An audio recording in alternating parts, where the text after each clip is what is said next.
Es el ingeniero que te va a guiar. Alfonso Pazos te sabrá respaldar. Con el ingeniero no hay equivocación. Te da los números con precisión. Si un terreno tienes, él es la solución. Alfonso Pazos, la mejor opción. Bienvenidos a Podcast Ejidales. Soy el ingeniero Alfonso Pazos Linares. En este espacio hablamos con la experiencia y el conocimiento sobre temas ejidales, la ley agraria y la situación que prevalece actualmente en el campo mexicano. En esta ocasión tenemos a un invitado muy especial con amplia experiencia en el sector agrario. Lo presento, él es el licenciado Jorge Pazos Linares. Quisiera que te presentaras. Primeramente, bienvenido por Gracias. estar con nosotros y qué bueno que podamos participar compartir información hacia todos nuestro auditorio. Primero que nada, muchas gracias por la invitación, Alfonso. A ti y gracias también a quienes te siguen en esta red social por tomarse el tiempo de escucharnos en esta ocasión, en esta charla que vamos a tener. Como lo comentaste, mi nombre es Jorge Pazos Linares, soy licenciado en Derecho. Egresé de la universidad en 1992 y desde que yo egresé a la universidad he tenido la fortuna de dedicarme a esta materia, que es el derecho agrario. Tenemos 34 años dedicados a la materia agraria. A la orden y pues gracias por la invitación nuevamente. Aquí en este caso, bueno, ¿qué es lo que te motivó inicialmente para ser abogado, primeramente, y enfocarte a la cuestión del sector agrario? ¿Tuviste oportunidades, viste un nicho, viste alguna oportunidad en ese tiempo? ¿Por qué fue la razón concretamente? Bueno, primero el por qué entrar al tema de la abogacía. Sí, claro. En mi caso, yo tuve una situación personal que se desata por ahí en mi infancia, ¿no? Yo, por un tema de un padecimiento médico, yo perdí 3 años de escuela. Yo inicié la primaria siendo un niño ya bastante grande. Entonces, esto me trajo como consecuencia que yo cuando toda la primaria era un poco más grande que el resto de mis compañeros. Entonces, batallaba un poquito ahí para encajar. Y ya cuando llego a secundaria, pues yo traía el tema de que no me podía yo equivocar en cuanto a qué iba a ser mi futuro académico. Y entonces desde secundaria empiezo yo a explorar el tema de cuál iba a ser mi formación académica. Mi primera opción, la primera que a mí me llamaba mucho la atención era la arquitectura. Sí. La arquitectura, la cuestión de dibujar, de hacer planos y todo este tipo de cosas. Me facilitaba mucho el tema de las matemáticas. Sí. Un tema que me apasionaba, me gustaba mucho. Y exploré esa área. Sin embargo, pues no me daba una satisfacción plena, total de lo que yo estaba buscando.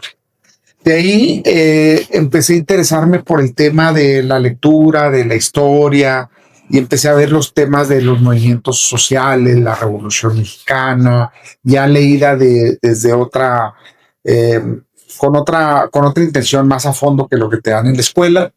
Y me empiezan a interesar todo ese tipo de movimientos y entonces empiezo a buscar la opción de la abogacía. Inclusive algo muy simpático es que mi padre en aquel tiempo me regaló nuestro papá me regaló en aquel tiempo dos códigos. Sí. Uno era el código civil, un código civil. Obviamente pues ya estaba del lado. Y una ley federal de reforma agraria. Y ahí los conservo todavía los dos, las dos disposiciones legales que mi padre me regaló en aquel tiempo en secundaria. Entonces me empieza a interesar. Durante ese tiempo me dediqué mucho al tema de andar en el activismo social. Anduve de líder estudiantil, anduve en algunos movimientos. ¿Desde secundaria? Desde secundaria. Ok. Desde secundaria.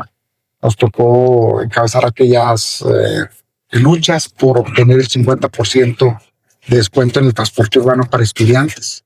1983. Estamos hablando de la ciudad de Chihuahua. De la ciudad de Chihuahua. Y entonces, ya a nivel nacional me tocó participar cuando se hizo el tema del seguro facultativo para estudiantes, el IMSS.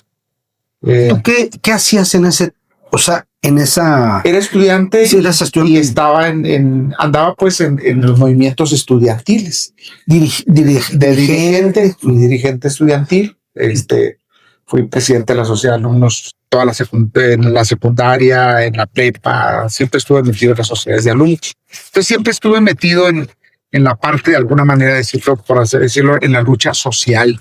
Y ahí fue cuando pues empecé a inclinarme más por el derecho.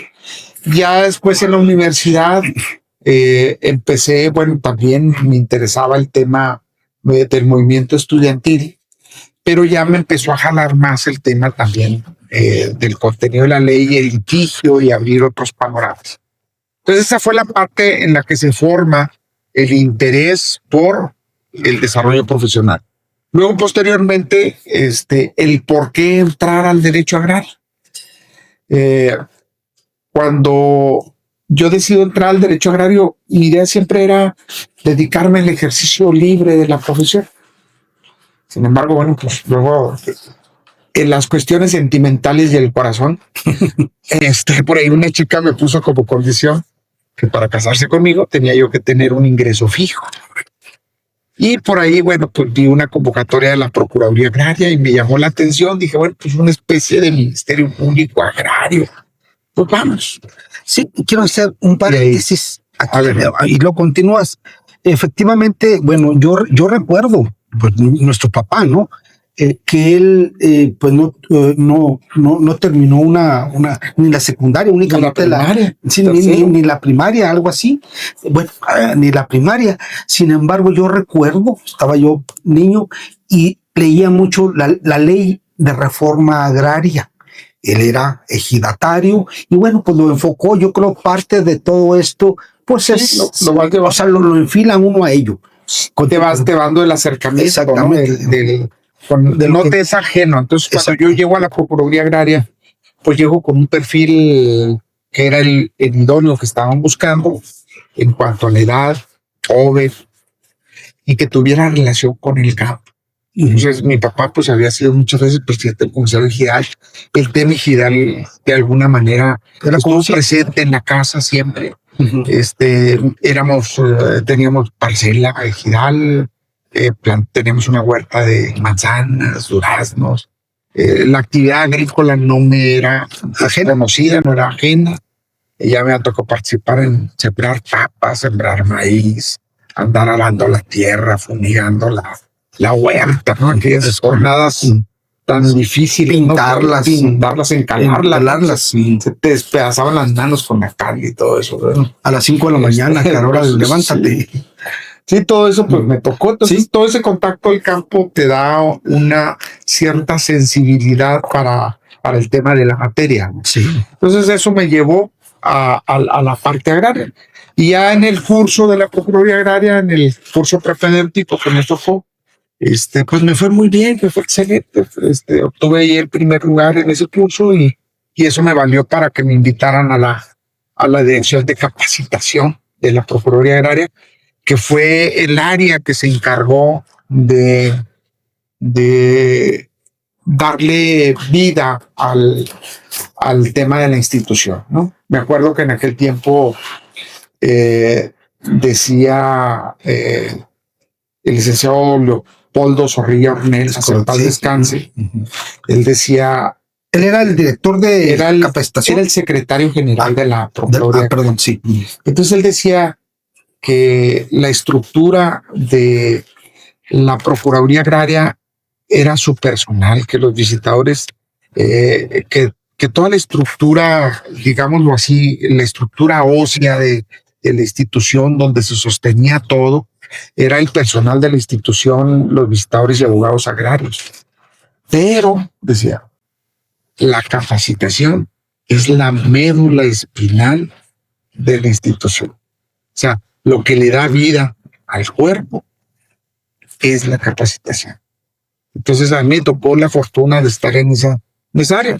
Y ya, pues bueno, ya de ahí sigue el tema del desarrollo profesional. Sí, aquí en este caso, ¿cuánto tiempo trabajaste, estuviste como jefe de un departamento de capacitación o formando parte del departamento de capacitación dentro de la Procuraduría Agraria? ¿Cuál fue tu intervención? Yo tuve la intervención de 1992 a 1996. Estuve en el área de capacitación y ahí me tocó entrar en aquel tiempo, como se ingresaba a la institución, era como becario campesino. Sí. Tenía su sueldo mínimo. En aquel tiempo eran buenos sueldos. Sí, era un sueldo base muy chiquito y luego ya a los 6 meses te daban una plaza. Una plaza a los 6 meses. Primero fui becario campesino y luego el nivel de capacitador, que es el equivalente a capacitador abogado agrario, y luego de ahí de jefe de capacitación.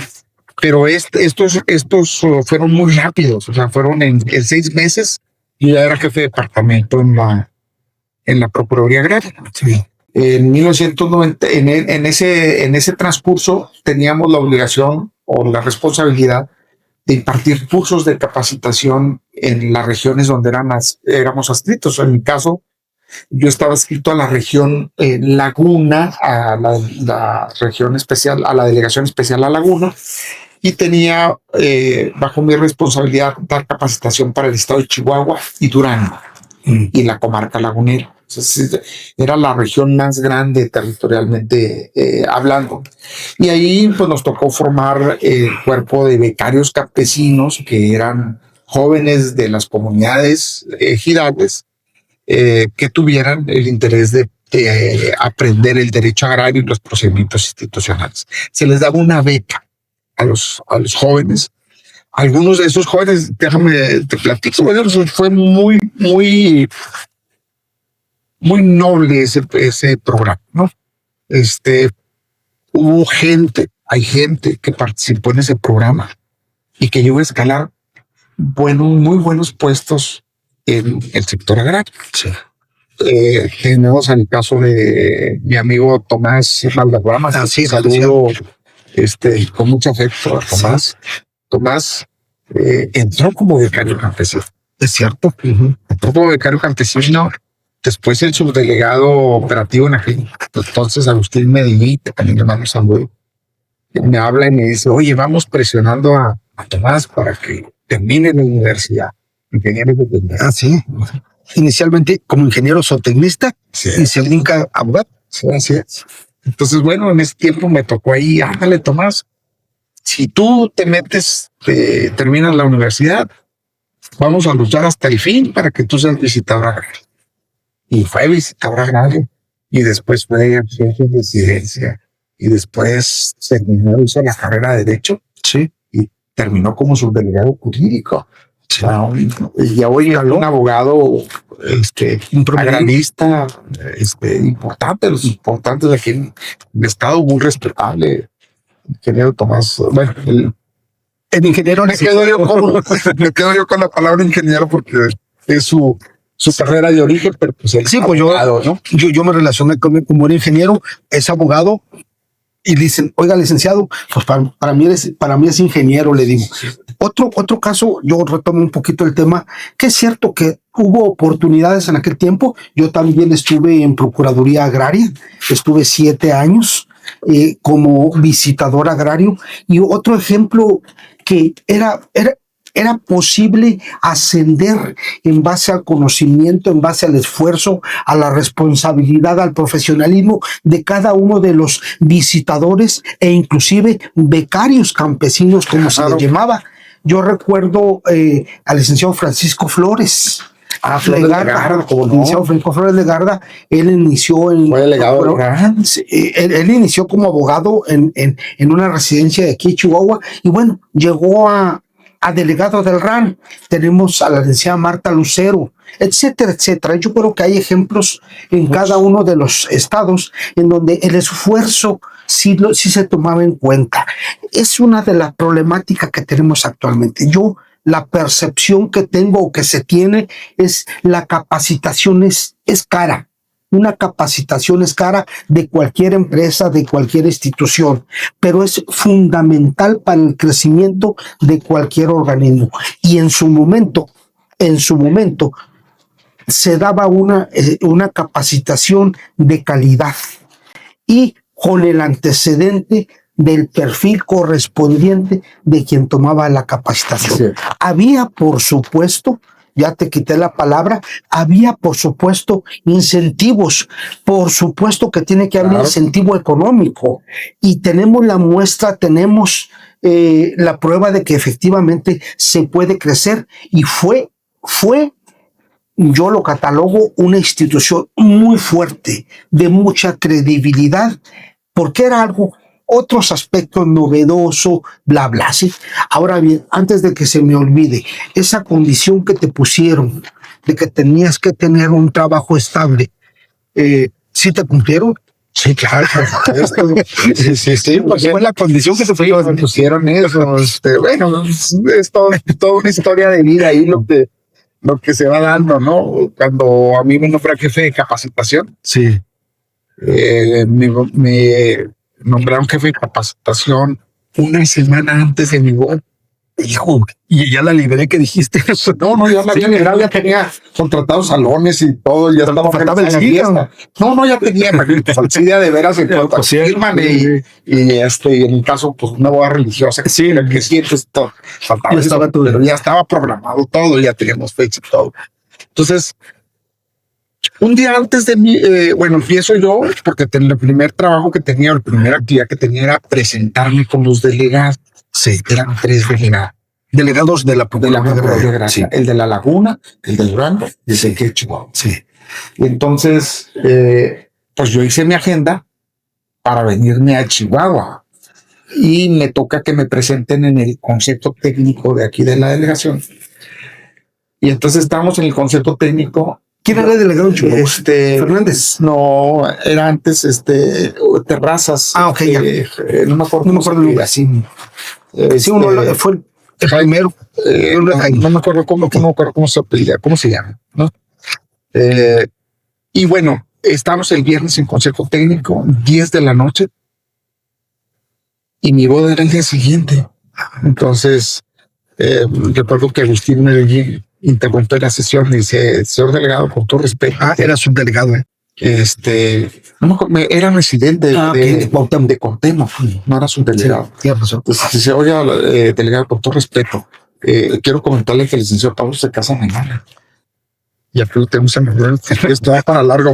¿Por qué no le liberaron el que se retire? Ya me liberaron ahí, pero a esa hora, o sea, viernes. Entonces me caso el sábado y el lunes tenía yo que presentarme con el delegado de Torreón, de La Laguna, sí, en Gómez Palacio. Entonces yo me voy y me presento el lunes en Gómez Palacio. Ya me instalo y todo, y luego enseguida me voy a Durango.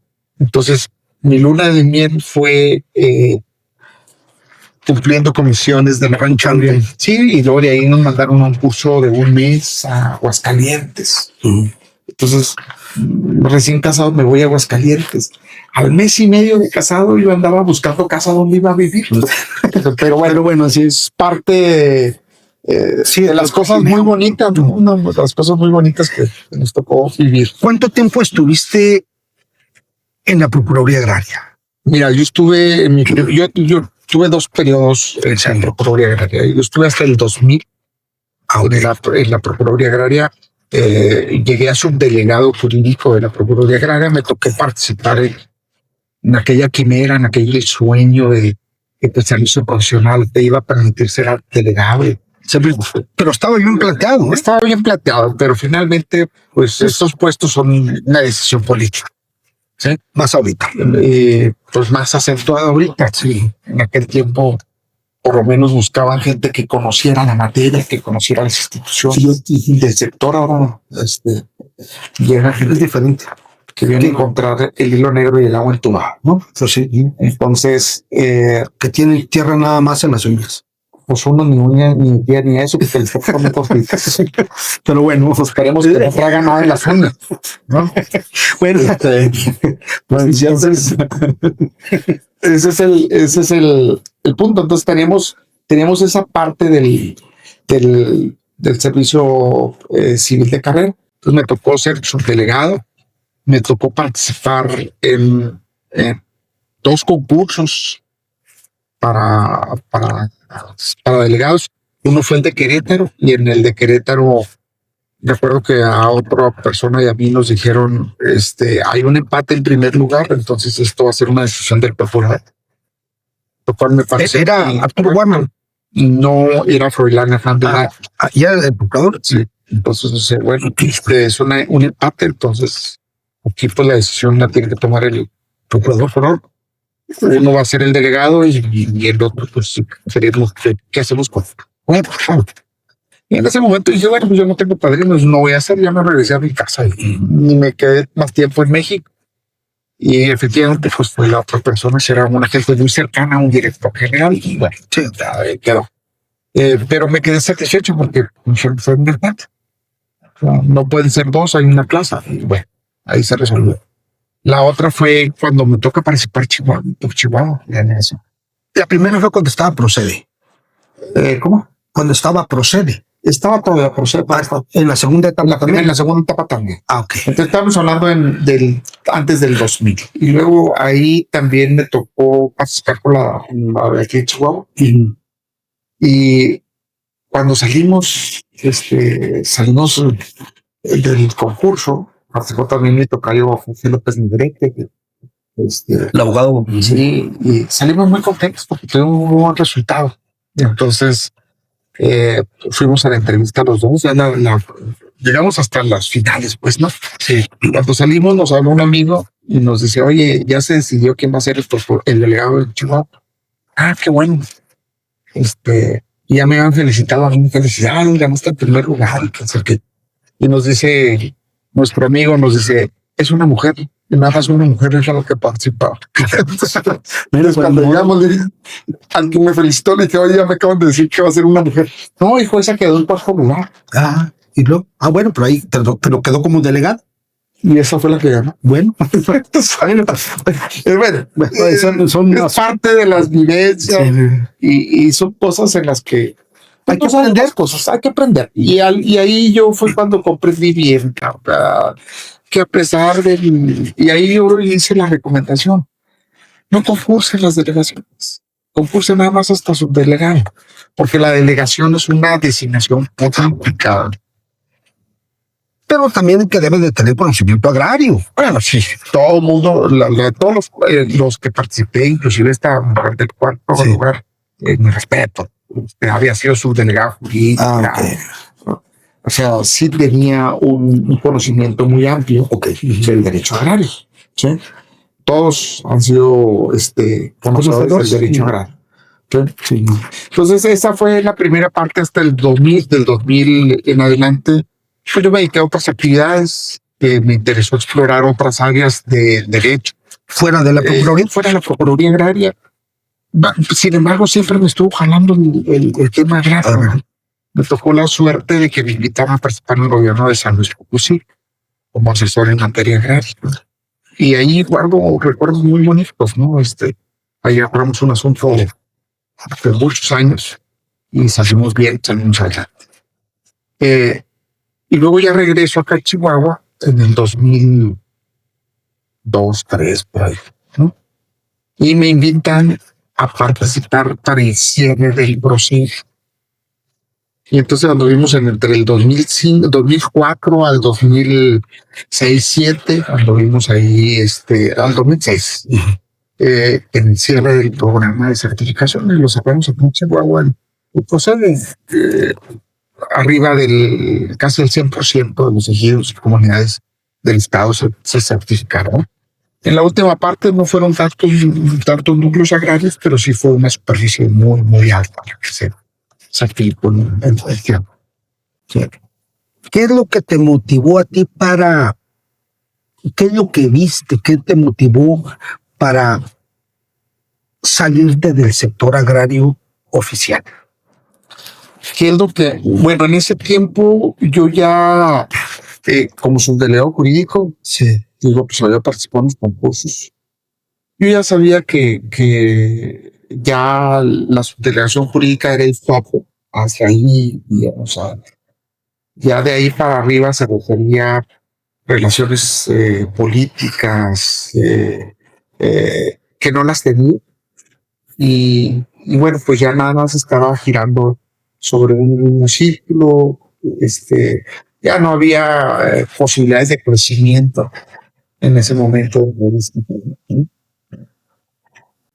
¿Qué fue uno de los puntos ya fuera de la institución, ya como abogado agrario, que te tocó más o que te ha tocado más complicado del sector agrario? Está muy amplia esta pregunta, ¿no?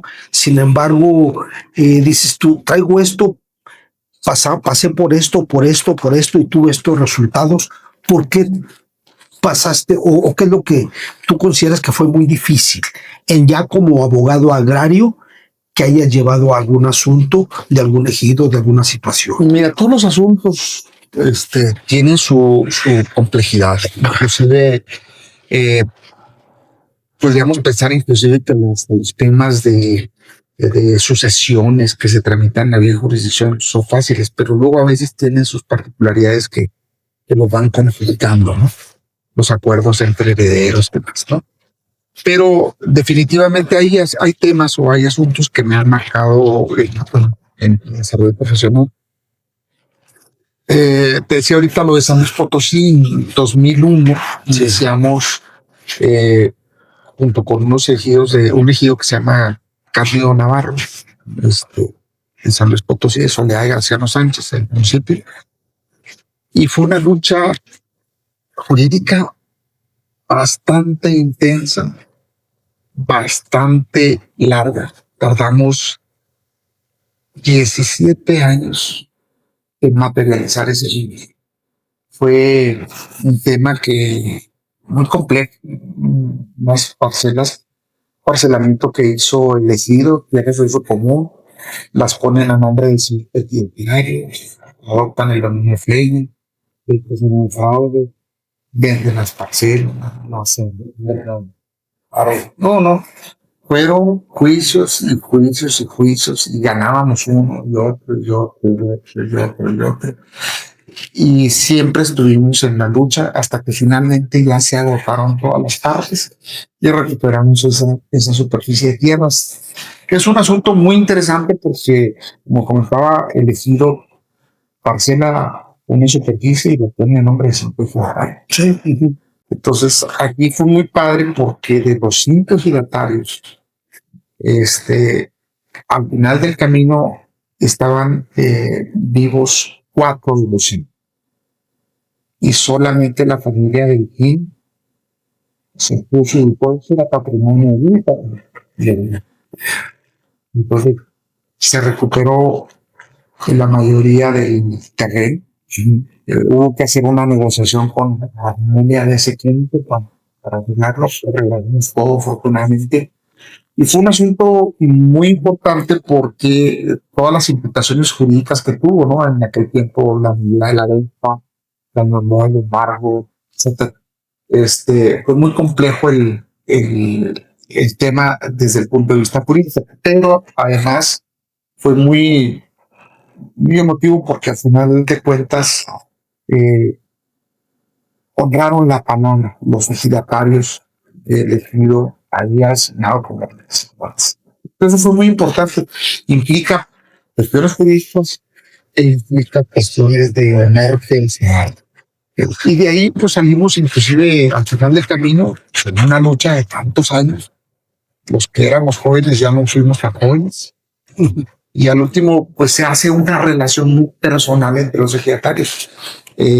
Alejandro Zapata, y en ese ejido, es un muy amigo mío, nos seguimos frecuentando, yo no soy su abogado, de vez en cuando nos llamamos para saludarnos, a ver cómo están. Teresa Escalante, los dos, ambos, es un efecto muy especial en que esté. Sí, aquí haciendo énfasis en esto que comentas, es cierto, el sector campesino es muy noble, es muy dado a la palabra y es respetuoso. Yo también en los tiempos que he trabajado es muy confiable lo que es o las gentes que vienen directamente del campo, los ejidatarios. A veces se hacen tratos, tú lo sabes, y la palabra es la que, hay papelitos y todo, pero es que esta es la palabra, y eso es lo que ha ayudado, es lo que caracteriza al campo, al campesino, al ejidatario, al sujeto agrario de la palabra. Claro que ya hay hijos, hay nietos. Ahí es donde Se empieza a distorsionar, y con todo respeto para todos, hay hijos de ejidatarios o nietos que son muy fieles a la convicción digamos que la mayoría, ¿no? Sí, exacto. Por ejemplo, en este caso, pues te puse un ejemplo de sí, ejidatario. Sí. Uno. Sí, pues uno no es ninguno, simple te dio. Y al final del camino, pues ellos comprendieron, pero bueno, hubo que hablar. Sí, ¿no? Ese y muchos otros más, o sea, hay muchísimos, ¿no? Por ejemplo, tengo un asunto que todavía lo estamos tramitando aquí en Haciendita, Aquí en Chihuahua. y otro en Juárez. Entonces, si tú le sumas la cantidad de veces que ese asunto ha sido revisado en amparos directos, indirectos, revisiones. Por ejemplo, el de Juárez tiene 8, o sea, ha subido 8 veces a revisión. Un amparo indirecto, una revisión, y luego 6 amparos directos. Estamos hablando muchísimos años. Y luego en medio de esas, pues por las sentencias del Tribunal Agrario en cumplimiento a las ejecutorias, ¿no? El expediente va y viene, y ya estamos en la última etapa, ¿no?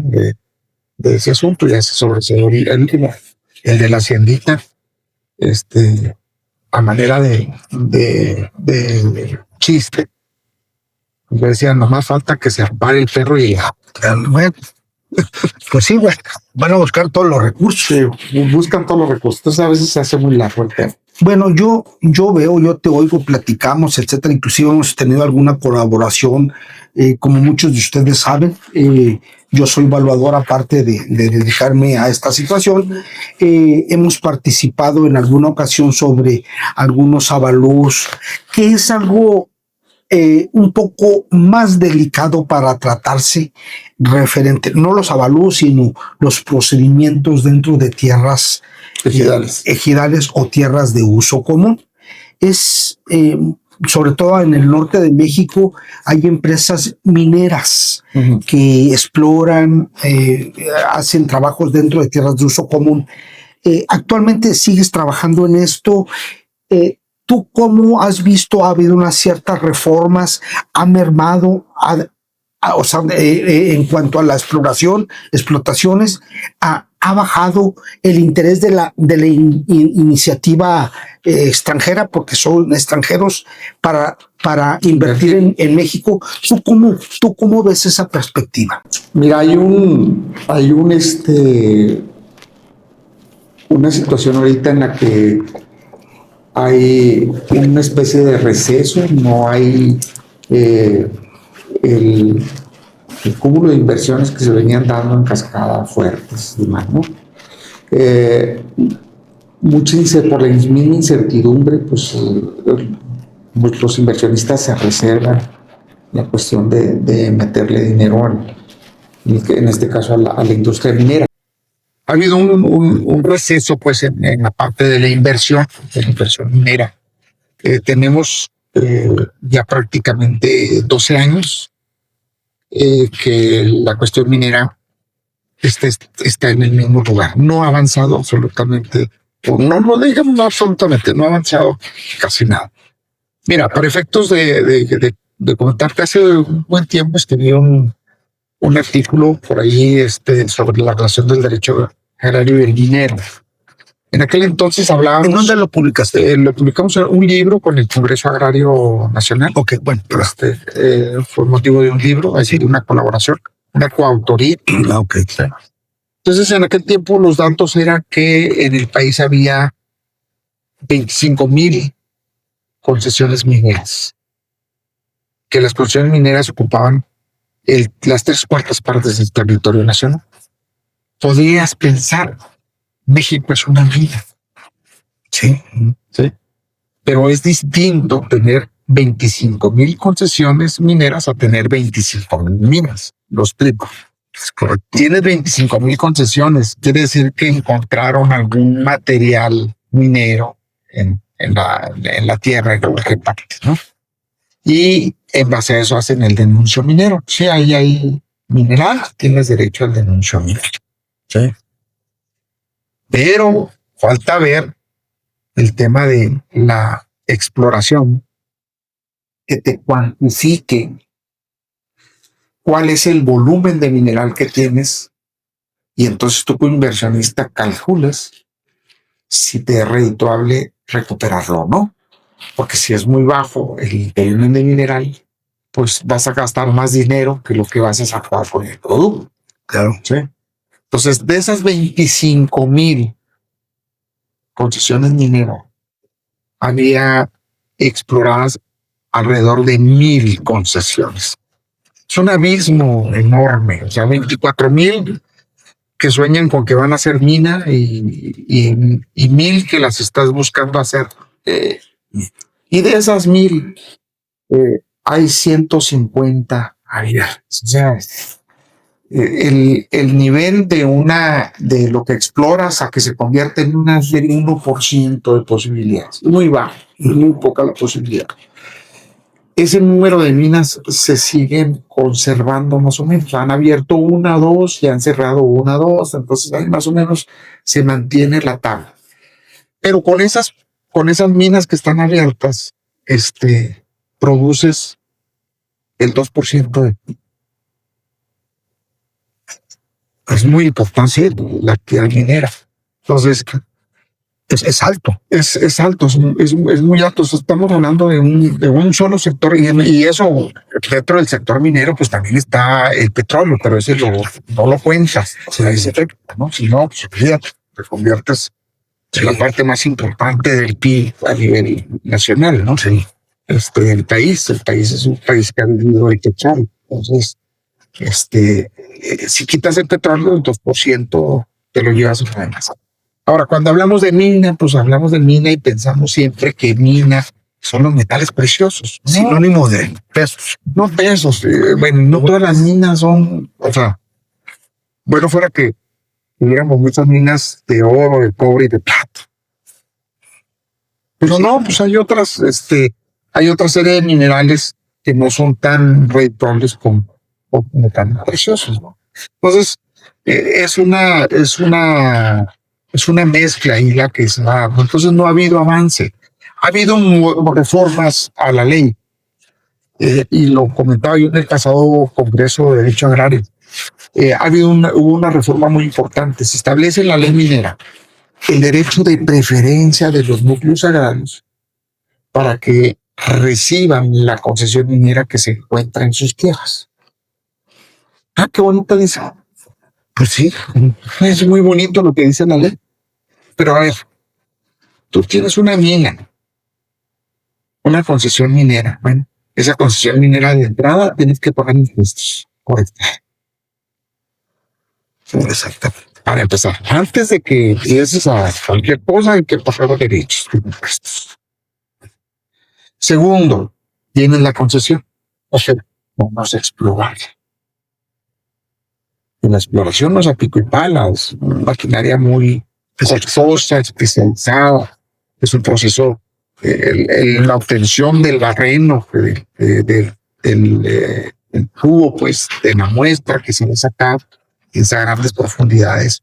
Es un tema muy especializado, no es con cualquier herramienta. Tienes que utilizar inclusive productos que son biodegradables, porque si le metes cualquier cosa, pues vas a contaminar la muestra, va a pasar al laboratorio. tiene que ir lo más puro posible. Y luego el laboratorio te va a decir qué volumen tienes.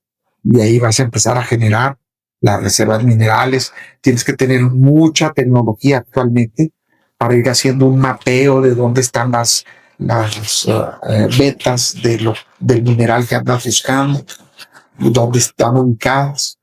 Y todavía andan sacando un sí.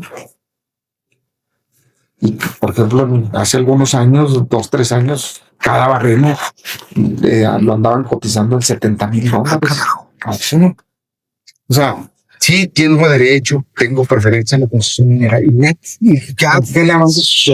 O sea, ¿de dónde vas a tener los recursos? Y luego, ya la exploraste. Enseguida vamos a tener el tema de construir una mina que lleva 4 o 5 años de trabajo de ingeniería civil de cómo va a ser la mina. Es otro, sácale. Entonces ahí el famoso refrán que dice, para tener una mina, necesito otra mina. Una mina que te dé el dinero para alguien, una fuente de ingresos que te dé el dinero para toda la operación. Entonces es un tema en el que vas a invertir 6, 7, 10 años. Dale. Y luego que te llegue a salir negativo. Sí, pues es muy alto el riesgo. Entonces, por eso es que las grandes empresas, ¿por qué la minería tiene éxito con las grandes empresas? Porque tienen el capital. O si pierden una mina, no pasa nada, tienen otras minas, ¿no? Y en cuanto al procedimiento interno del ejido, en el ejido, para el manejo, tú tienes mucha experiencia, no tanto manejo, sino llevar al ejido y a la empresa, porque tienen que caminar juntos. Sí. Antes para concluir. Sí, claro. Entonces, yo siempre he estado señalando, así lo señalé en el último congreso, que una ley, para que se pueda hacer realidad, debe de tener suficiencia presupuestal. O sea, no basta con que le digamos, el ejido tiene preferencia A. Sí, también, muy bien, tiene preferencia. Pero ¿cómo le vas a dar suficiencia económica para que realmente desarrollen la actividad? Entonces, eso para mí que dice que el ejido que tiene preferencia, tiene mineras, pura de negocio. Que no hay recursos para echarles, ¿no? Entonces, ¿qué es lo que está pasando? Bueno, pues hay las concesiones mineras. Bueno, eso es una. Sí. La otra es que ante esta situación de que no hay manera de explorar, ahorita vemos que ya hay menos concesiones mineras. ¿Qué es lo que está pasando? Pues la gente está regresando a las concesiones mineras. No tengo dinero para explorar, no tengo dinero para pagar los impuestos. Pues la gente la regresa al gobierno federal y listo. O no pagan los impuestos y el gobierno federal la revoca, como es lo normal que debe suceder. Entonces ya no hay 25,000 concesiones, ya hay menos concesiones mineras. No porque las hayan dejado, no porque no. Es por falta de cuestión económica para sostenerlas. La gente renuncia o se la revoca el gobierno por falta de pago. Sí. Las grandes minas y las grandes empresas, esas siguen igual. ¿Sí? ¿Qué es lo que sucedió? Dijeron, ya no vamos a dar ninguna concesión minera. Realmente es un ataque a los que más tienen o a los que menos tienen. Es un ataque a los que menos tienen. ¿Por qué? Porque si eres dueño de una concesión minera y ya no va a haber, pues eso te pone en una situación favorable en el mercado. Sí. No como evaluador lo conoces. No es la misma ser dueño de la última botella de agua a que tengas a disposición muchas botellas de agua. Entonces se cierran las concesiones y se favorece a los que ya tienen concesión. Entonces, me decías ahorita que las concesiones que ya están involucradas y empresas mineras. ¿Sí? Hay la nueva ley minera habla de algunas reglas que se deben de establecer entre ejidos y empresas. Pero toda la ley habla de que todo se va a hacer conforme a un reglamento financiero. No pues la nueva ley minera no tiene manera de materializar que no es de nuevamente que te quedaría en serie de juicios que están impugnando la constitucionalidad de la ley. Entonces, finalmente no ha avanzado el tema minero en los últimos 10, ¿no? En ese rubro. Ha habido temas como el famoso litio. Sí, sí, Que dijeron que se exporta el litio, no es cierto, nunca se exportó. ¿Sí? El litio es, al igual que todos los minerales, son propiedades exclusivas de la nación. exacto. ¿Sí? Entonces, el propietario de la nación le doy la concesión. ¿Qué es lo que hizo el gobierno? Vendió la concesión de algo que ya era de, ahora es sancionado, pues el petróleo. El petróleo no se expropió el petróleo. ¿Qué es el expropió el petróleo?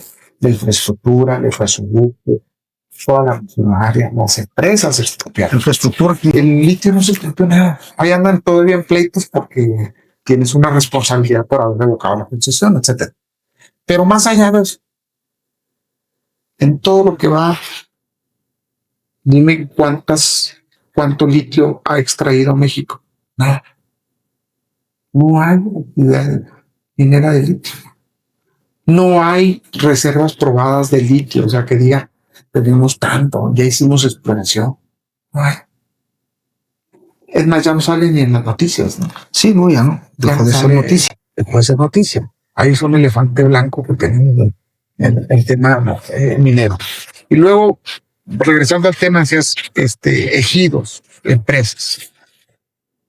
Sí, efectivamente me toca participar mucho en el tema de asesorar empresas. Pero ¿cuál es mi asesoría? Pues vamos a una empresa. La empresa tiene que ser consciente que la ley establece que debe haber una relación de conveniencia económica para el ejido que es dueño superficial de la tierra y que puede ser afectado por una explotación minera. Entonces, ahí hay que hacer pues una serie de estudios que es donde me has apoyado en revisar el tema de la productividad. ¿Qué es lo que te dices? ¿Cuánto es lo que tienes? ¿Y qué es lo que te propone la empresa que realmente sea atractivo para ti al tener un conjunto minero? Entonces se tiene que buscar eso y se tiene que lidiar con una serie de apoyos de tipo especial para buscar esos equilibrios. O sea, el dueño comercial le tiene que ir bien. ¿Sí? Le tiene que ir bien. Si le tiene que ir bien en la empresa, tenemos que hacer, si van juntos, deben de correr una sola. Que le bien a la empresa, que le bien a mejor. Y claro, ese irte bien va en todas las inversiones. Es proporción. Claro. Lo que tienes. El riesgo. No puedes decir, oye, yo con un peso, pues voy y lo meto a un banco X y ya con eso me da derecho a participar de todas las utilidades. No. O sea, proporción. Tiene que haber una proporción, pero siempre buscando que el menos protegido tenga un mayor beneficio. Sí, y bueno, pues básicamente no tanto el abogado, porque uno dice, es que es abogado de la empresa o es abogado del ejido. Independientemente de ello, como bien lo explicas, hay que ir caminando de la mano, ¿sí? ¿Por qué? Porque todo está en base a un marco legal. No es una cuestión de que sea más bueno o más malo el abogado, suponiendo que sean con el mismo conocimiento, pero pues la ley es la que los va a amparar al ejido en base a la ley agraria, ¿sí? En cuanto a los beneficios, pero también la ley minera en base a, la minería en base a la ley minera, apegado a lo que es pues la ley agraria, ¿no? Yo aquí siempre comento que tiene esta parte, tiene pilares con los que se sostiene. Sí. Uno es el pilar de el derecho de responsabilidad social. Sí. Y otro es el poder.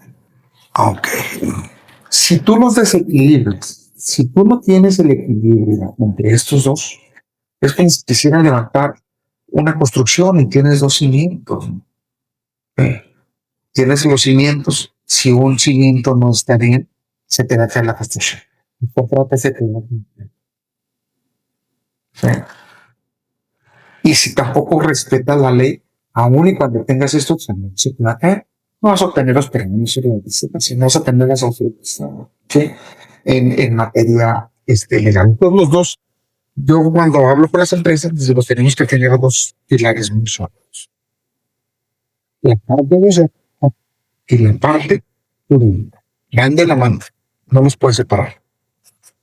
¿Cuál ha sido, en el caso de todo este procedimiento que has, de todo tu trabajo, el momento más satisfactorio personal que has tenido en cuanto a profesionalismo, en cuanto a tu profesión? Yo te lo voy a comentar de una forma muy que aparentemente no tiene nada que ver, pero sí tiene mucho que ver. Sí. El mejor momento es que puedas dormir tranquilo y, como decía mi papá, que puedas caminar y el sol te pueda pegar en la cara, que puedas andar con la frente en alto, que yo me batallo mucho, por supuesto. Ese es el momento, pero sí, ¿cómo llegas a eso? Llegas con un cúmulo de cosas, ¿no? Claro. Terminas un asunto, a veces te toca. Hay asuntos que inclusive pues, los haces hasta de servicio social, ¿no? Claro. El señor ya mayor de la tercera edad, que le respetas el derecho. Entonces, esas cuestiones que son no materiales, que llenan de gran satisfacción. Cuando logras recuperar una tierra y que además es importante económicamente, también te llena de satisfacción. Entonces, el tema es que el derecho agrario, como dice por ahí una canción de Julio Iglesias, me parece que dice que la vida se compone de momentos. Y la felicidad sí se construye de momentos, de pequeños triunfos que te van dando satisfacción. Claro, en el caminar, en ocasiones llegas a obtener tropiezos también. Claro, que te dejan grandes enseñanzas, que te dan criterio, de los que aprendes, y que aún y cuando no obtuviste el resultado que buscabas, tienes la satisfacción de que aprendiste algo nuevo, algo mejor. Entonces es como lo vayas construyendo.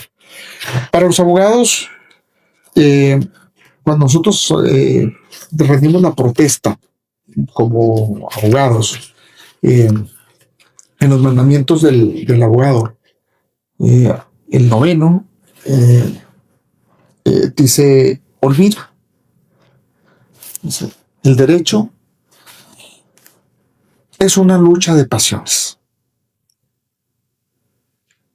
Si en cada batalla fueras cargando tu alma de rencor, llegará un día en que la vida te sea imposible.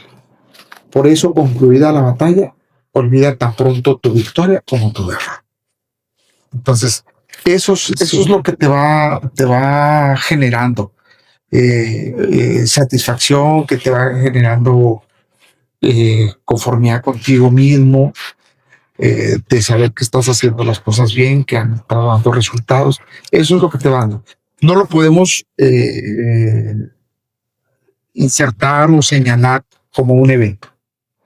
Son una serie o sea, el ejercicio de la profesión te va llenando de esos pequeños detalles, pero no es uno. Te vas quedando con la memoria de tus batallas, de tus luchas, de anécdotas, unas hasta chuscas, ¿no? O sea, que te pasan en el litigio, ¿no? Y todo eso te va llenando de... Es un cúmulo de satisfacciones pequeñas o grandes. Y por ahí, en este caso, por ejemplo, yo ya lo he comentado con algunos abogados agrarios, yo me junto con ustedes, ¿verdad? Porque parte de mi conocimiento gran parte del conocimiento es que ustedes me lo comparten. Yo soy operativo técnico, les llamo yo, pero con conocimiento de ustedes. Sin embargo, yo siempre comento que un abogado, al menos en el sector agrario, debe de ser sensible. ¿Por qué?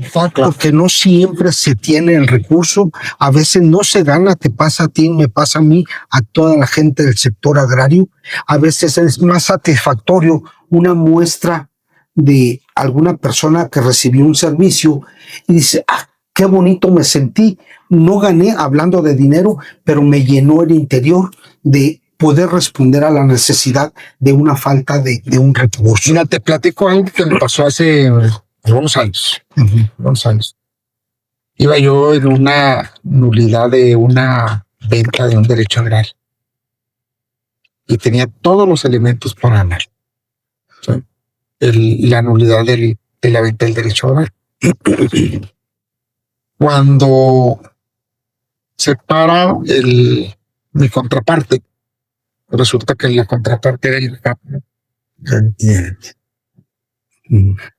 Y entonces el papá de mi cliente dice, no, pues que esto en realidad fue algo que yo hice, le puse la parcela no fue de mi hijo. Sí. Pero luego mi nuera me la quiere quitar. Y esa parcela vale mucho porque yo la he trabajado y nos muestra sus manos.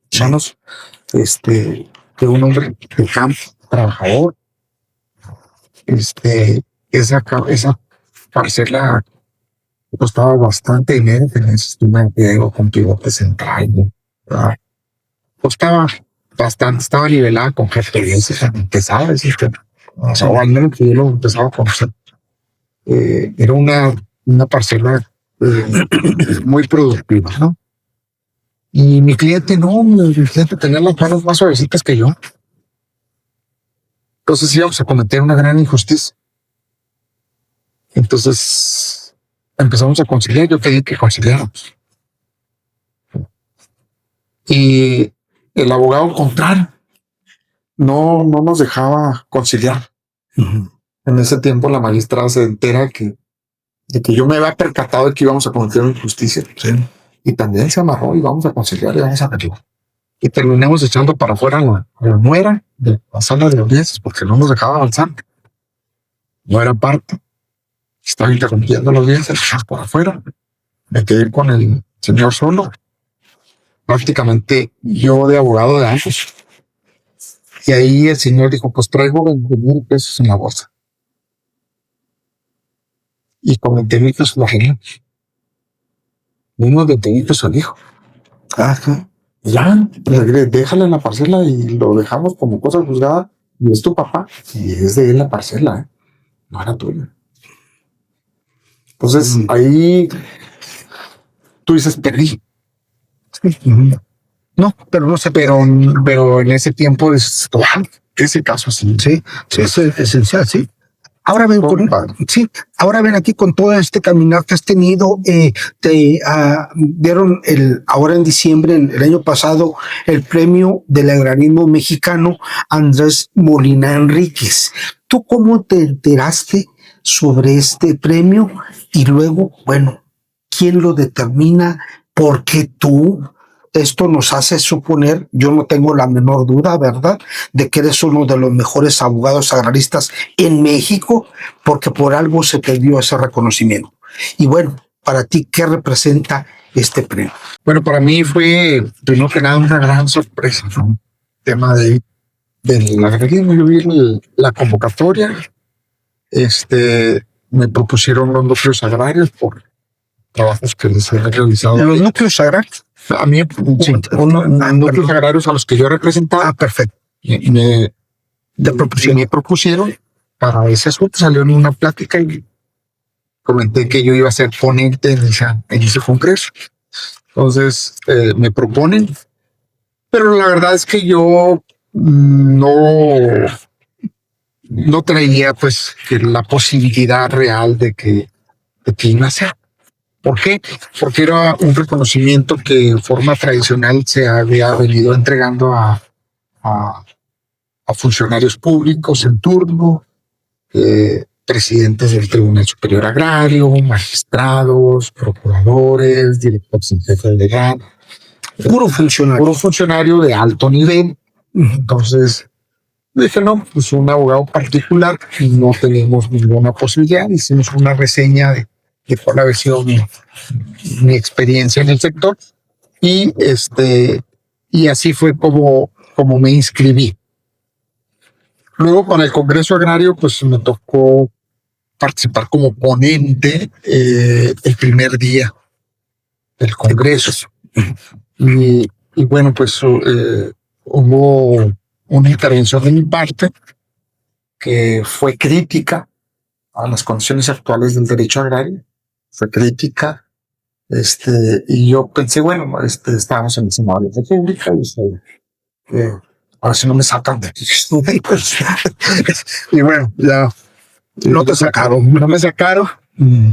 Y yo en ese momento tenía una audiencia en Hermosillo, Sonora. Entonces me tuve que ausentar. Y luego regresaba a la Ciudad de México porque llegaba una de mis hijas a la Ciudad de México. Sí. Entonces iba por ella. Entonces me dice el presidente del Congreso, oye, el presidente del Congreso revista me dice, oye, pues vas a regresar, no sé, hermano, quédate aquí, acompáñanos en la clausura, en la premiación, y bueno, pues le digo, bueno, déjame ver cómo se da la agenda, ¿no? Sí. Y ya fui a Hermosillo, regreso a la Ciudad de México, y ya para entonces ya había deliberado el comité. Sí. Entonces le digo, oye, pues te acompaño un ratito nada más, porque tengo que ir al aeropuerto en la tarde. Si no, es que no me puedes acompañar un ratito, me tienes que esperar porque el jurado, el comité, dictaminó que tú recibas la medalla. Andrés Molina Enríquez. No te lo iba a comentar hasta el momento, pero creo que sí necesitas acompañarnos para decir. Bueno, así se dio la situación. Algo de lo que, pues ya en cortito me dicen que fue importante fue Andrés Molina Enríquez, el personaje, es quien elabora el proyecto de ley agraria de 1915, que es el sistema jurídico del agrarismo, ¿no? El reparto agrario y demás. Andrés Molina Enríquez fue un crítico en su época muy fuerte del gobierno y de las políticas agrarias. Entonces, de alguna manera, me tocó en suerte eso que yo pensaba que era crítico. Difícil, pues sí. Me tocó ser el crítico en el Congreso y creo que eso me valió para que dijera, bueno, pues si estamos usando una medalla en el nombre de un crítico del derecho agrario y aquí el crítico fue, me favoreció. Entonces fue muy emocionante para mí, fue en un momento difícil, es como todo, a veces las condiciones se van dando,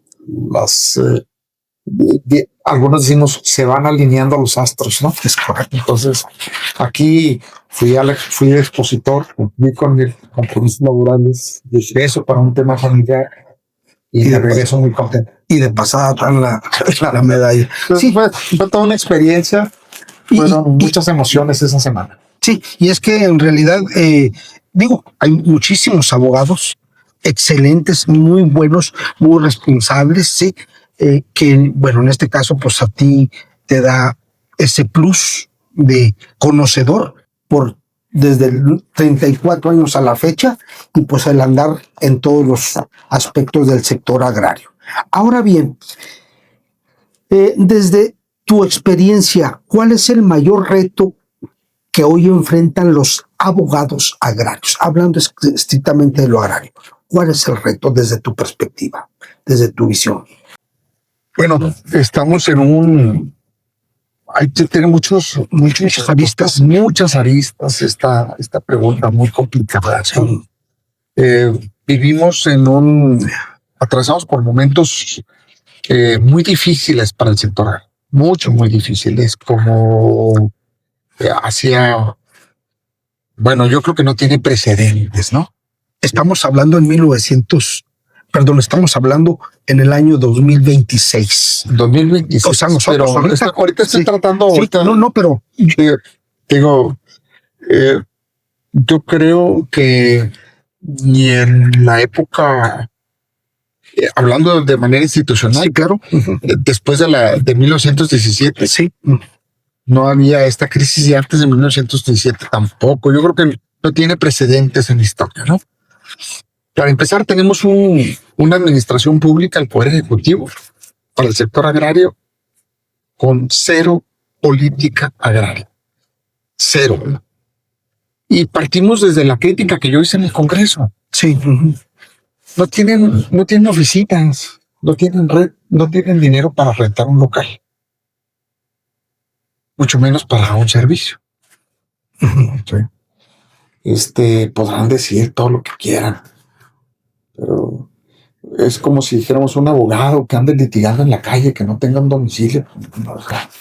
No, Se acaba la credibilidad. sí, no hay credibilidad. Pues, andará con domicilios prestados como van a dar las instituciones públicas ahora del sector agrario. Andan ahí a gorro los funcionarios, viendo a ver quién les presta un local, quién les presta un lugar para atender. O sea, eso te habla de la falta de una política pública. No hay la disposición para entrar en la atención al campo. Ya, olvídate de la parte importante o sustantiva del derecho agrario. No tienes lo principal, no tienes dónde estar, no tienes recursos para meterle una preparación al personal. ¿Qué te tocó? A mí me tocó. Durábamos con los cursos que duraban en la comunidad agraria, eran de un mes, en la que entrabas a las 8 o 9 de la mañana y luego terminabas a las 6, 7 de la tarde con un espacio para comer, y todavía les encargabas tarea para que al día siguiente te lo presentaran. O sea, fueron muy intensivos esos cursos. Ahora tendrían que ser más porque ya hay mucho más conocimiento, o más temas, ¿no? En la materia agraria. Tendría que ser más intenso la capacitación. Entonces, hay una ausencia de políticas públicas. Ese es un reto. El otro reto es el tema de la impartición de justicia. En la impartición de justicia, también vemos que hay un retroceso muy fuerte. Y hablémonos de las simples cosas materiales. Cada vez los recortes presupuestales para la Administración de Justicia Agraria son más limitados en sus recursos. Hay una gran carencia de personal en los tribunales agrarios. Faltan magistrados en los tribunales agrarios. A finales de año tuvimos por muchas noticias de magistrados que renunciaron, que fueron a su jubilación. Aquí en Chihuahua me denunció la secretaria de Acuerdos el último día de diciembre. ¿Por qué? Porque económicamente no le da para venirse de otro estado a trabajar a Chihuahua y luego decir también requieren familia. Ustedes deben tener suficiencia económica. Sí. Si a mí me mandas de secretario de Acuerdos a mi casa, pues bueno. Sí, pero si me soy de Chetumal de secretario de Acuerdos y no me alcanza para estar sosteniendo mi casa, mi familia y venir, pues entonces te dedicas a otra cosa. Tienes cuestiones que resolver. Entonces, desde ahí. Y luego, aparte de eso, viene a ver cómo nos pega el coletazo de la reforma del Poder Judicial. Hasta ahorita, el Poder Judicial Federal se reformó en la Suprema Corte de Justicia y de repente ves las sesiones del Pleno de la Suprema Corte, no vayas a reírte, llorar o qué hacer. ¿Sí? Imagínate que eso se viene encascado y te pongan una serie de magistrados Que no ni tengan. que no conozcan lo que están haciendo, que no tengan la idea, que sean compadres, amigos. Se acaba ese tema de la carrera judicial. ¿Sí? Entonces son retos que ahí están y son cosas que impactan en la vida nacional. La seguridad jurídica en las ciudades. Mira, quítale a la ciudad que quieras del país y ponle compra de lotes. Y te van a salir un montón de lotes que están hechos a raya de cal, sin documentación, sin permisos, sin licencias. ¿Por qué? Porque las instituciones se han puesto de tal forma a hacer trabas de no dejarte, de no dejar que privatices, sino la gente de todos modos los vende. Y la gente los compra, aun y cuando sepa o tenga el conocimiento pleno de que no hay seguridad jurídica en la tenencia de la tierra. Le entregan la posesión con eso. Y de preferencia ni pagan predial. Entonces, todo eso está teniendo sus consecuencias. Todo esto está teniendo sus consecuencias. Y si te vas al campo, sucede lo mismo. Tenemos en riesgo, desde hace muchos años, el tema de la autonomía alimentaria. ¿Por qué? Porque el campesino no tiene el respaldo económico para la producción. No tienes manera de competir en los grandes mercados. No hay políticas que les ayuden a realmente a mejorar sus precios de sus productos. Pronto tendrás ahí pequeñas manifestaciones, ¿no? Que un grupo de campesinos se pone a vender frijol en la plaza, en las instituciones. Pero son los mismos. Sí, y aquí en base a este punto que estás tocando, es muy importante esa limitación que se tiene por parte de las instancias del gobierno federal, vamos a ser claros, para la participación o intervención del abogado o inclusive del gestor agrario, ¿sí? A veces así lo percibo yo y con todo el respeto, pero piensan que están limitando el trabajo de uno. No, a quien le están haciendo más daño es al sujeto agrario, ¿sí? El sujeto agrario quiere o solicita el dominio pleno, es un tema muy trillado y no es posible, pero lo necesita o lo solicita por necesidad. Sí. Y la ley lo establece. Entonces, definitivamente, al parar todos estos procedimientos al abogado, yo por ahí platicaba el día de antier con un abogado y decía, oiga, Nick, pues fíjese que estamos detenidos por todo lo que ya conocemos. Sin embargo, de todos modos, van a existir los problemas y van a aumentar los problemas en el sector agrario. Lo que pasa es que no se le da seguimiento. Mira, ¿cuál va a ser la salida? No sé. Dicen que, por ejemplo, en el caso de algunas instituciones, poniéndoles nombre y apellido, el Registro Agrario Nacional, sí, ellos buscan y están en una lucha permanente en contra de los gestores. Para muchos campesinos, y me ha tocado verlos, ¿no? Me ha tocado ver casos. Qué padre sería, tú como campesino, fueras a las 9 de la mañana al registro, para las 10 de la mañana ya salieras con tu trámite hecho y que para el mediodía te entregaran un resultado. Ahí estaría padre, pero no. Tú sabes que vas al registro, entras posiblemente a las 9, si bien te va, en algunas delegaciones llegas a salir hasta las 3, 4 de la tarde. Jalisco, por ejemplo, en Guadalajara son filas enormes, que es el registro. Y un día me decía una delegada y el RAR me decía, es que nosotros atendemos 150 solicitudes al día. Digo, el SAT atiende más de 200 gentes por hora. Entonces tú me dices que al día de 150 no es nada. Entonces el tema de infraestructura, no tienen capacidad, no tienen uso de equipos tecnológicos que les den una respuesta pronta a los campesinos.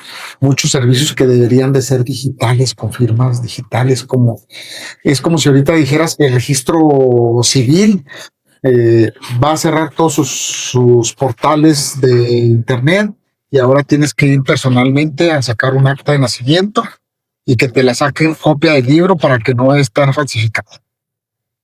¿Cuánto estamos hablando del tiempo eso? O sea, estamos hablando de muchísimo. Esto está obsoleto. Entonces, para un campesino, muchas veces ir a hacer un trámite al RAN implica un día de viaje a venir aquí, otro día perdido aquí en el trámite y otro día de regreso. 3 días. Implica sacarlo 3 días de sus actividades. A veces le sale mucho más barato pagar un gestor que dedicarle ese tiempo para hacer un trámite personalizado. Y me ha tocado muchas veces que me tocó gente que le reclama a la gente del RAN, si ya es la 5ª vuelta que me haces dar. Si yo hubiera pagado desde un principio a un gestor que me cobraba tanto, ya me hubiera salido mucho más barato que estoy gastando yo con el todas tus prevenciones. Generalizas a cuentagotas, una por una, por ejemplo, una prevención y luego me sale este margen. Entonces, es un problema, es un tema de un caos. Cuando tú podrías tener un gestor que te lleve 20 trámites en un solo golpe, bien integrados, y listo, y los ingresas. No recibes 100 solicitudes al día, con 5 gestores que los atiendes en 2 horas. Voy a hacer todo el volumen. mención a esto que estás diciendo, una experiencia que se tuvo, últimamente ya no la he tenido, precisamente esto. Yo iba a un municipio, Temozachi y Matachí, aquí en el estado de Chihuahua, iba cada mes y se organizaban los ejidatarios y se juntaban. Yo decía, necesito 40, 50 para que me sea redituable ir. Me estaba de un día para otro, yo me traía todos, todo ese procedimiento. 50 expedientes. Sí, 50 expedientes, y ellos decían el tiempo, la gasolina, traslado, la comida, todo hotel, eso me sale más barato pagarle a usted. Claro. Bueno, eran otros tiempos, pero es precisamente dicen, es que el tramitador a mí no me hace ningún daño, al ejidatario directamente. ¿Cuál es el punto con las instituciones? Hay una figura que no es el tramitador. ¿Sí? Sí. Lo que hace daño a esas instituciones son los tráficos de influencia. Es correcto. Y me ha tocado ver en algunas delegaciones que afuera hay gente que te dice que te cobra cantidades estratosféricas porque tiene ponerte adentro para sacarte las cosas rápidas. Eso no es el tramitador que para mi punto de vista puede ser cualquier persona. ¿Sí? O sea, tenemos 2 tipos de tramitadores. Cualquier persona, y también tenemos abogados que somos gestores administrativos. No somos gestores. ¿Sí? Pero los que lo estamos haciendo de frente con pagos de derechos, formados en filas, estamos haciendo las cosas bien. ¿Sí? El problema es lo otro que hay, ¿no? Como lo hay en todas las instancias. No estamos hablando únicamente del registro agrario, ¿no? Exactamente. Cuando vas a sacar una licencia, pues hay gente que te ayuda en esa parte, en contubernio con los que están adentro. Eso es el problema. Bueno, qué padre sería que todo fuera así transparente. A ver, vamos a hacer un registro vamos a un registro de gestores. Te voy a dar un número de gestor, de registro, como los tribunales agrarios, como los juzgados, que tú llevas una cédula. ¿Sí? Yo siempre les he dicho, si quieren poner las cosas más complicadas, pues háganlas. Miren, pidan que el gestor pues tenga un título de licenciado en Derecho, que sea que tenga una maestría, que use lentes y que no tenga pelo. Sí soy yo. No, esas características póngales para que entonces sí ya la cosa sea más complicada, ¿no? Ah, ok, ya. Entonces, sí, digo, póngasela difícil, ¿no? Fíjate que hay un tema, bueno, este tema que estás diciendo, nunca lo había dicho, lo voy a decir. yo anteriormente hacía muchos trámites ante el Registro Agrario Nacional. Mis respetos, como institución, es una gran institución y es la que nos da la certeza, la seguridad, todo lo que ya conocemos. Así es. Si cualquier documento expedido por el Registro Agrario Nacional me da más certidumbre que cualquier dicho, cualquier de posesión. Exactamente. O sea, mis respetos para el registro. Sin embargo, yo dejé de hacer trámites. Yo hacía muchos trámites con anterioridad en el registro.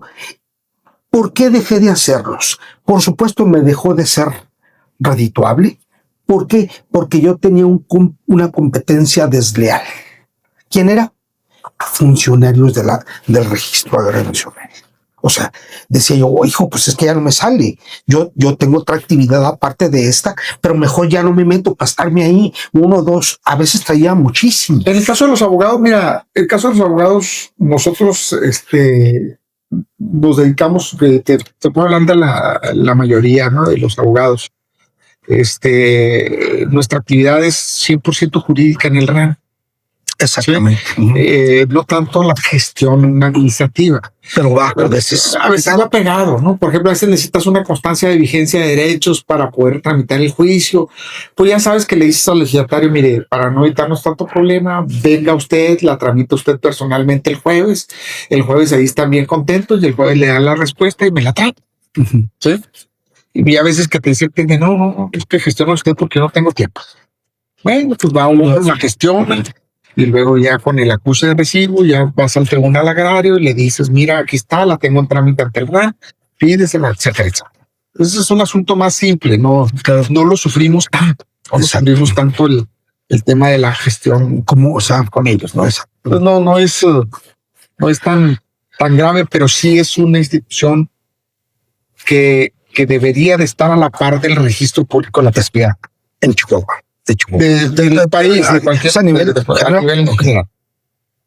Tiene las mismas características. Okay. Es un registro público. Sus constancias hacen prueba plena dentro y fuera de juicio. ¿Sí? Y cuando digo que es público, es que debería estar al acceso de todo el mundo.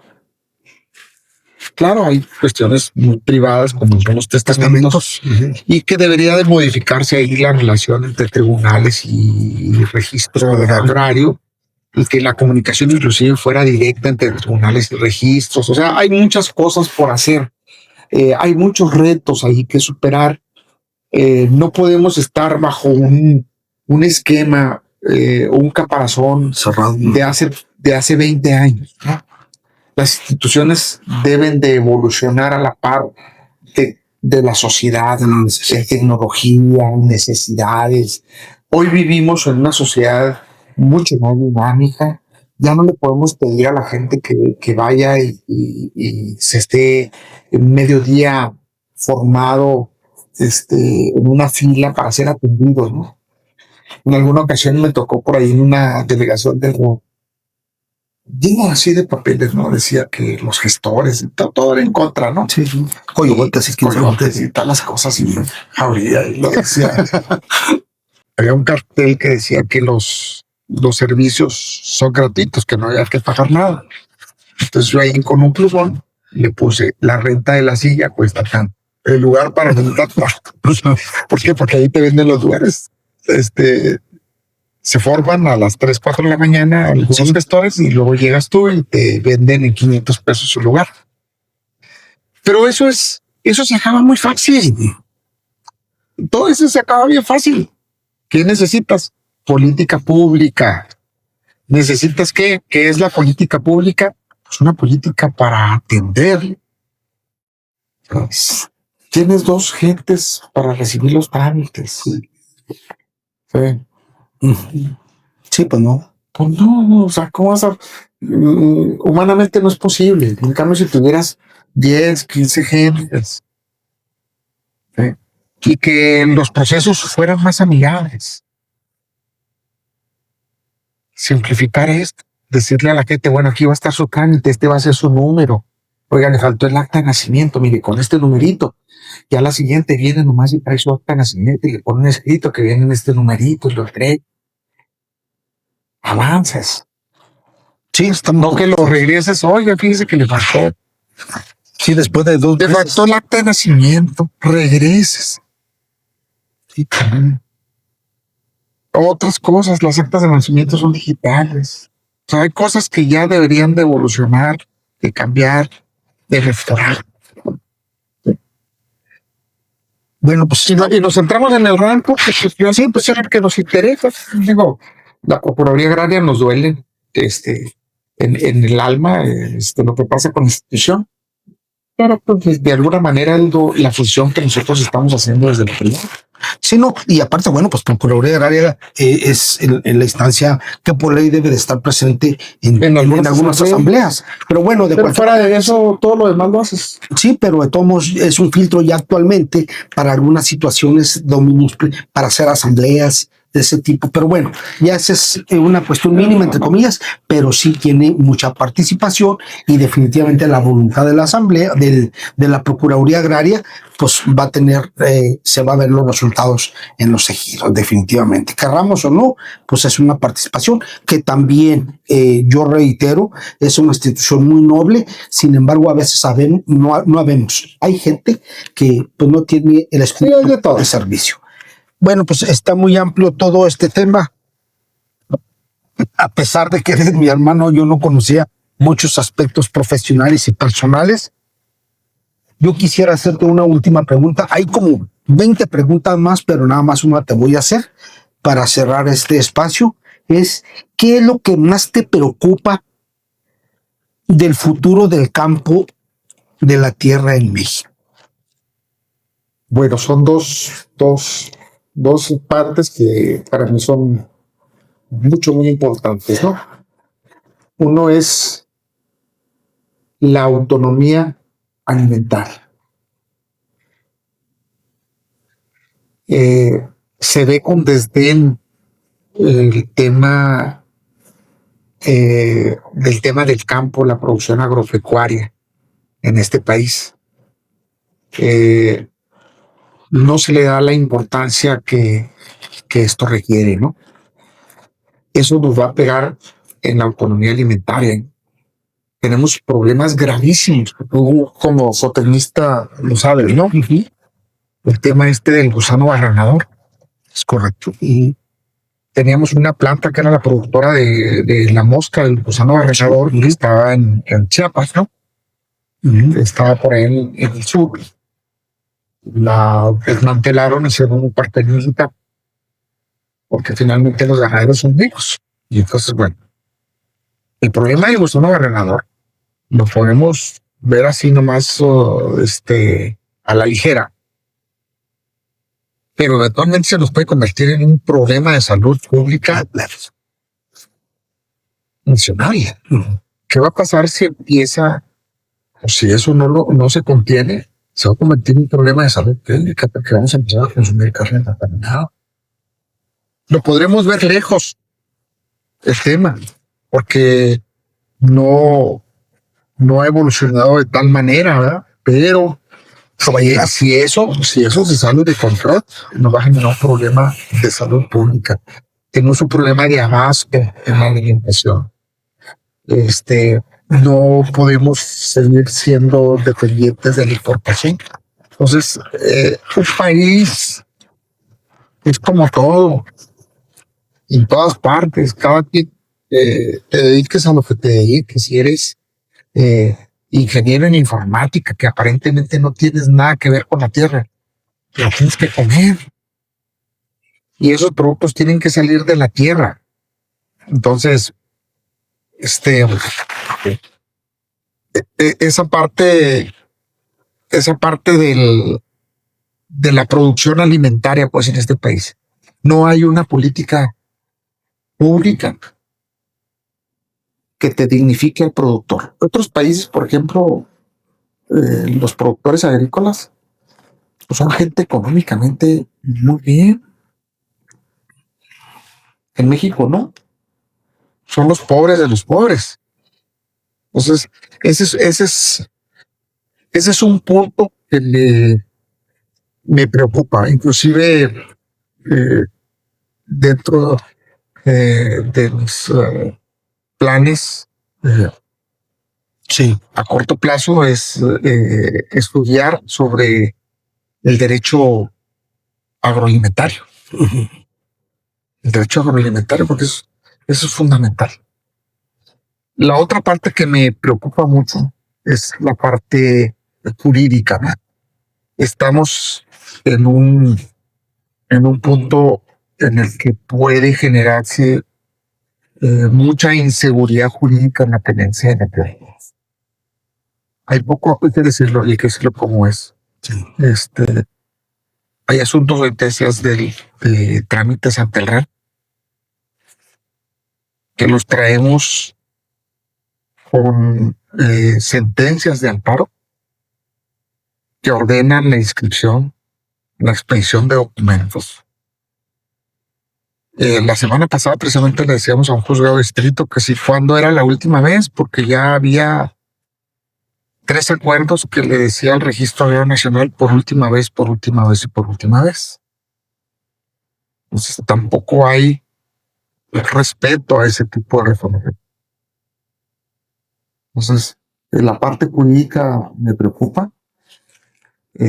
Siento que se está debilitando el tema del respeto a las determinaciones judiciales. Esa parte me preocupa. Es muy amplio el conocimiento que tienes, por supuesto, y qué bueno que tengamos la oportunidad, que hemos tenido la oportunidad de platicar, porque yo inclusive, como te comento, ni siquiera yo conocía muchos aspectos, y sobre todo que eres conocedor y puedes aportar mucho en la materia agraria, no para beneficio de unos, sino para todos los involucrados en el sector agrario, hablando de la ley agraria, de derechos de la tenencia de la tierra. ¿Tú vislumbrarías alguna reforma de la ley agraria? Yo lo he buscado, pero pues está tan... Es una pregunta que se me vino en este momento, pero tendría que ser una reforma en beneficio o para curar todas esas cuestiones que se están dando actualmente sobre irregularidades de ventas irregulares, sobre la gente que está invirtiendo, entre comillas, que esté invirtiendo, pero no hay ninguna certeza de lo que está adquiriendo. ¿Tú verías vislumbrarías algo? Y sería muy importante que cualquier modificación o reforma o cambios, pues se acercaran con especialistas en la materia para dar solución o dar alguna respuesta que sea viable para el beneficio de los sujetos agrarios. En este momento no veo condiciones de que se vaya a generar una reforma como la que se dio en 1992. No se va a dar en este momento. Pasa lo de siempre, ¿no? Lo podemos ver en otras cosas. Hay un sistema jurídico que funciona, que empieza a tener sus deficiencias, hasta que no se convierte en un conflicto social fuerte que se agota, hasta entonces viene la reforma. La reforma tiene que ser un reflejo, o las reformas a las leyes tienen que ser un reflejo de lo que la sociedad está pidiendo. Te lo pongo así de manera muy general, tratando de ser muy breve, ¿no? Sí. Tenemos el periodo pre-revolucionario, el tema del México independiente de 1824, de la Constitución a 1917, ¿no? A 1857, pasando por todas. Sí. Durante ese periodo, al final del camino se dio el despojo y la concentración, que se deriva en una inconformidad social, y en la revolución de 1917, una revolución social. ¿Sí? Esa revolución social te da como resultado el reparto agrario. El reparto agrario que se continúa por 70 años, son menos de 70 años, 1917 a 1992. Es cuando concluye el reparto agrario. Es correcto. Sí.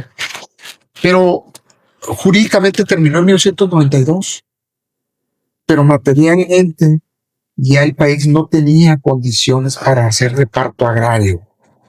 Yo digo que desde los 80s, ¿no? Sí, ya no estaba. Los 80s ya era estar pateando el bote, durmiendo los expedientes sin darles respuestas. El modelo se agotó. Había que terminar ahí. El tema del mercado de las tierras no lo inventó la reforma de 1992. Tú y yo lo sabemos, hemos visto cartitas de posesión y contratos de compraventa de tierras de 1970. Sí. Actos prohibidos por la ley que los hacía la gente. ¿Qué es lo que realmente se hizo? Pues se les dio un marco legal a lo que la sociedad venía haciendo. ¿Sí? Tenemos ahorita que el marco legal está, pero no está dejando materializarlo. Y las cosas se siguen dando. Le sigues dando vuelta, le siguen dando vuelta. Yo quiero saber qué va a pasar ahora con el tema de los derechos de agua. O sea, es mucho lo que hay que hablar. La sacaste del mercado.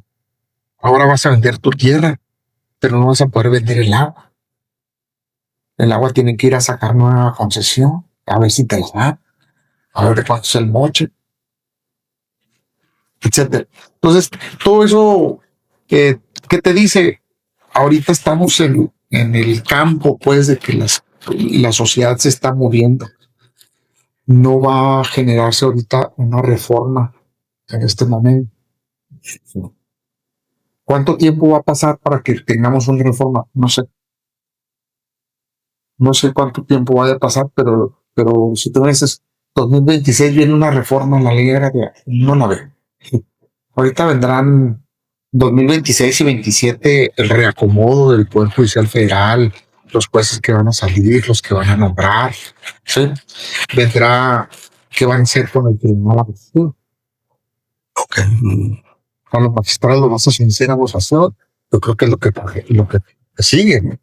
Si ya mandaste a votación a la Suprema Corte de Justicia por los tribunales agrarios, Por ende, tendrían que también seguir la misma suerte. Eso es lo que la lógica te dice, ¿verdad? ¿Qué van a hacer? No sé. sí, pues hay una incertidumbre sobre el campo, sobre la ley, sobre los sujetos agrarios, derechos de tierras ejidales y comunales. Entonces, la sociedad sigue. Tenemos una inercia, tenemos una fuerza que sigue. Y se va dando esa continuidad que no se para por completo. Pero, no sé, no veo al corto plazo esas reformas. Tuvimos un intento ahí en el sexenio pasado, circularon algunas propuestas de reformas a la ley agraria. Sin embargo, pues no prosperaron y ahí se quedaron durmiendo el sueño de los justos, ¿no? Muy interesante tu plática, Jorge. Yo te agradezco el que hayas acudido con nosotros para compartir esta experiencia y sobre todo lo que hay detrás de un abogado, todo lo agrario, todo lo que hay detrás de toda una estructura, sobre todo de régimen ejidal comunal. Y bueno, pues ya más que todo, dar las gracias a ustedes por acompañarnos en este episodio. Esperamos que la experiencia que nos haya compartido el licenciado Pasos les sea de reflexión para cada uno de ustedes y tomen sus criterios referente a la importancia que tiene el abogado agrario en el sector agrario y la importancia que se tiene en la ejecución de todo lo de la observancia de la ley agraria. Por ello, bueno, yo no me resta nada más que agradecerles. Mi nombre es Jesús Alfonso Pasos Linares y nos vemos en el próximo episodio. Jorge, muchísimas gracias. Muchas gracias. Gracias a ti por la invitación. Realmente disfruté mucho el espacio y gracias a tu auditorio también por escucharnos, por seguir esta charla que esperemos que les haya sido también amena como la disfrutamos seguramente nosotros. Por supuesto que fue muy cortita, duramos como 1 hora y quién sabe cuánto, pero hay mucho tema todavía, pero bueno, por lo pronto te agradecemos y estamos en contacto.